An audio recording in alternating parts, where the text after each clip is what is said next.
tell me about this. I'm really, really curious. Would you ever pick Next.js over Epic Stack for your project? No. That's No? short answer. Okay. Yeah, so I actually did write a blog post about why I won't use Next.js. It's no longer listed on the articles page of epicweb.dev, but if you just Google it, you'll find it.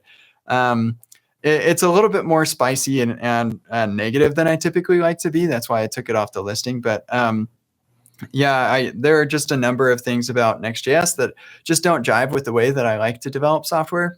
And that doesn't mean that I think people who use Next.js are any less of an engineer or a person or anything. But yeah, Next.js just doesn't match the way that I like to develop software. And aside from that, now that Remix has been merged into React Router, React Router is way bigger than Next.js probably ever will be, to be frank. I do not expect that Next.js will ever overcome where React Router is right now. And so, especially with AI, like who knows what the future is going to look like. But I do think that, there's no compelling reason for me to use Next.js. Yeah, I will tell you, however, just the other weekend, I was working with Andre Landgraf from Neon on a Remix project. And we were trying to leverage language models to help us out with spinning out boilerplate and spinning out endpoints, etc. However, we just kept running into these hallucinations and not understanding the latest Remix versions because there's not as much Remix code available in the training dataset as compared to Next.js. It's not as effective. Have you encountered such issues? And do you vibe code at all with Remix? I don't actually vibe code a lot, but like true vibe coding, I just don't think is a thing that let me say this carefully, that engineers who are working on something that they are paid to work on actually do, right? Like you can vibe code for fun and that's totally fine.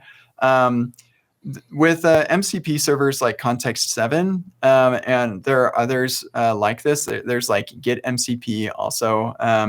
But yeah, you have pretty great way to just get whatever the latest documentation on the library is, and so the LLMs can do a pretty good job with that. But yeah, I don't really have too much trouble with the LLMs like doing things the right way, especially when it can look at your existing code that you already have.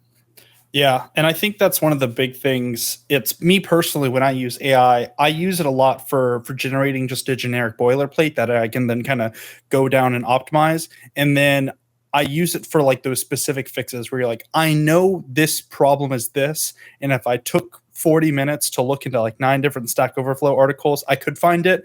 But if I do this, use the Context 7 NCP and link a couple other web articles, it usually gets it within 1 or 2 shots, which I've seen is my biggest boost. And do you think that's like overstepping like a boundary that an engineer that's effective would do? Or do you what's your balance on the level of AI usage versus non-AI usage? I mean, I'm constantly using AI. If I don't prompt it to tell it what to do specifically, then I'm writing it and it's like auto-completing as I go, right? So I'm just constantly using AI. There is no balance. It is use AI.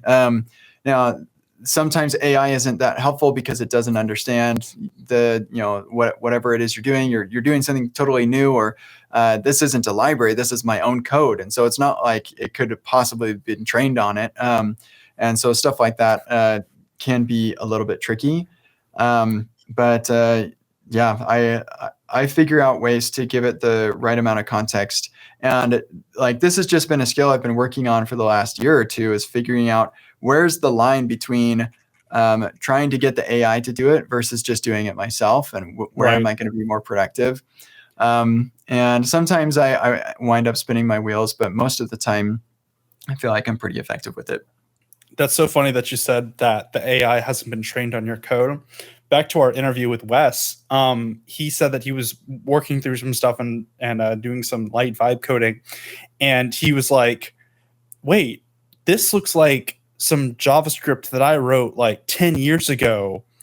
Because if you, I mean, not for most people, but for in the case of like you and Wes, AI has most definitely been trained on your code if you really think about it. So yeah, what I meant by that was like I literally just wrote this API that's internal to my project, and I'm trying to use it, and it doesn't. But like it's funny because my workshops have code comments in them with like a koala emoji and a number of other emojis, and so sometimes I'll be writing just in a regular project. I'll start writing a comment, and it'll like a koala will show up, and it's just like, oh my gosh. Oh, that's too funny. Also, it knows you. What's really interesting is I use AI to help write blog posts and stuff now too. And so I can just, or emails, and I can just say, write this as if you're Kent C. Dodds. And it knows, I have over 200 blog posts on my blog. It knows how I write. And so it's, that's the benefit of having produced a lot of natural human content before AI started getting trained on all your stuff. Right. Yeah, no, that's super funny. And, we'll go off topic a little bit. The big thing with the AI and the email is really cool because one of my buddies is working on a company called Zero.email, and it's like this AI integrated email client. And it's so nice because it has, when you like generate a conversation, it references all your past like replies and how you type and everything like that. It's funny when when we were working out scheduling to get you on the show, I don't know if you noticed it or not. Did it sound like you were talking to me, or did it sound like you were talking to an AI? Just interested. I didn't notice. No, I didn't. That was fully the AI, just based on my past replies, and I just said, "Tell him this Wednesday" or something like that. And it's so cool to see the right context being given to AI. And I think that's a big thing that a lot of companies, they just say, let me plug in GPT 4.1 and let it fly. But if you give it those right little bits of context, like, okay, the user is Kent, he does this is pulled from his profile, this is pulled from this, it really becomes a really nice, enriching experience, I feel like, if it's implemented correctly, in my opinion, at least. Yeah, I completely agree. It's not the amount of context, but the the context itself.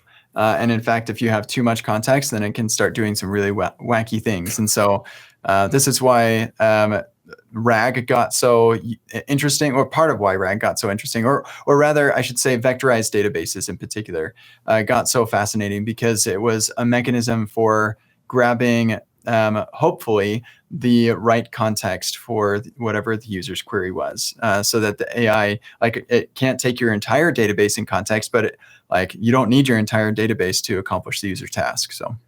Right. You just kind of need that baseline schema to be like, here's what it would look like, and then going ahead and querying all that other stuff. So I'll kind of pivot a little bit on this. So you have a lot of focus on MCPs. You constantly are posting about them. Why are you, nothing bad, of course, but why are you so fascinated in MCPs, and why do you think the future of those are going to be looking like? So we only have like 10 minutes left or so, but so I'll be brief. And the brief answer to your question is, this is the potential for having the computer from Star Trek Next Generation, or Jarvis from Iron Man. We, like with MCP now, have a standard mechanism for giving Jarvis hands. Right now, Jarvis can only talk back, right? It can't really do too much. It has all of this knowledge and stuff based on its training data, and sometimes it's not right and whatever, and sometimes it doesn't have enough context to do what it needs to do.